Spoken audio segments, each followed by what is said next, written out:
उत्तर प्रदेश के प्रयागराज में महाकुंभ शुरू होने में अब कुछ घंटे ही बाकी रह गए हैं। योगी सरकार महाकुंभ मेला को दिव्य और भव्य बनाने के लिए हर संभव प्रयास कर रही है। इसी बीच महाकुंभ को लेकर राजनीति भी शुरू हो गई है।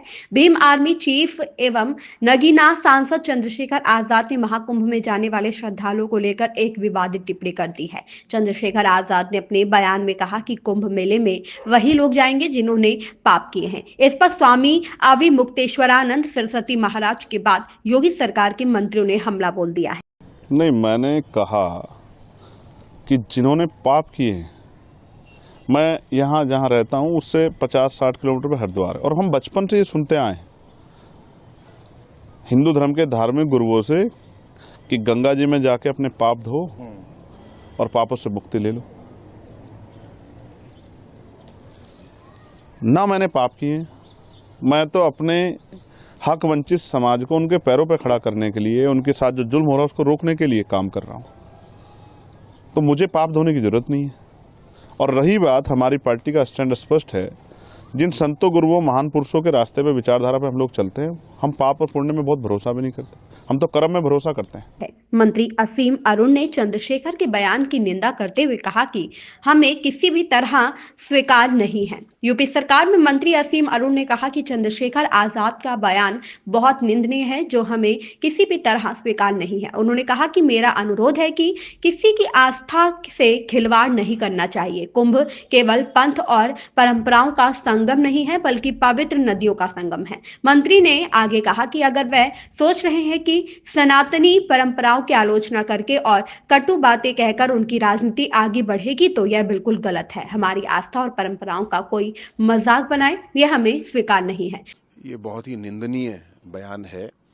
चंद्रशेखर जी ने जो बात कही है, ये किसी भी तरह हमको स्वीकार नहीं है और मेरा अनुरोध है किसी भी आस्था से खिलवाड़ नहीं करना चाहिए। ये हमारी आस्था है, हम कुंभ में जाते हैं, हम कुंभ में शामिल होते हैं और ये कुंभ केवल पंथ और परंपराओं का संगम नहीं है, वहाँ पे पवित्र नदियाँ हैं, उनका संगम है और हम सब वहाँ पे जाके देखते हैं। पिछला कुंभ, मैं उसमें ATS का हेड था, तो मैं पूरे कुंभ ही वहाँ पे प्रवास कर रहा था। मुझे देख के बड़ी खुशी होती थी कि पूरे देश के, विदेश के सभी लोग आते थे, आकर के वहाँ पे अपनी आस्था के अनुसार, अपनी परंपराओं के अनुसार स्नान करते थे और वापस जाते थे। ये भी गर्व की बात है, महात्मा गांधी जी ने, JP जी ने और तो और मुलायम सिंह जी ने भी कुंभ में डुबकी लगाई। तो क्या हम इनको पापी कहेंगे? चंद्रशेखर जी को मेरी सलाह है कि ऐसी बातें नहीं कहना चाहिए, गलत है बिल्कुल। और मुझे लगता है चंद्रशेखर जी स्वामी प्रसाद मौर्य जी की राह पे चल दिए हैं। सनातनी परंपराओं को आलोचना करके, कटु बातें कह करके अगर वो सोच रहे हैं कि उनकी राजनीति आगे बढ़ेगी, तो गलत है। राजनीति से ज़्यादा बड़ा देश है, समाज है और हम सब साथ चलते हैं।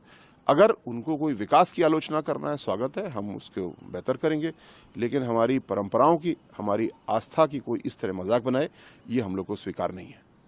वहीं मंत्री दिनेश प्रताप सिंह ने चंद्रशेखर आजाद की तुलना कौवे से कर दी है। उन्होंने भीम आर्मी चीफ के बयान पर पलटवार करते हुए कहा कि महाकुंभ पर चारों ओर से कोयल की तरह सुंदर आवाजें सुनाई दे रही हैं, लेकिन चंद्रशेखर आजाद ऐसे बोल रहे हैं जैसे किसी बाग में कौवा बोल रहा हो।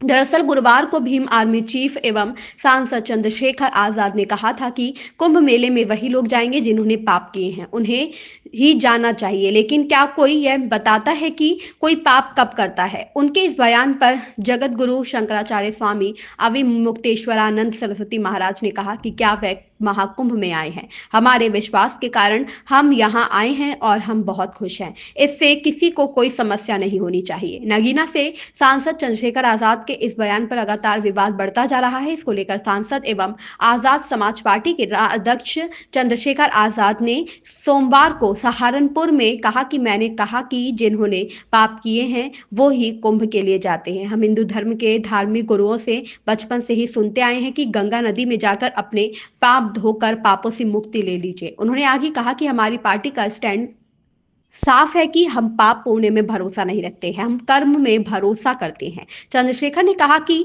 मेरा मन साफ सुथरा है, तो मुझे कहीं जाने की जरूरत नहीं है। जिसे जो कहना है या सोचना है वो कहता रहे।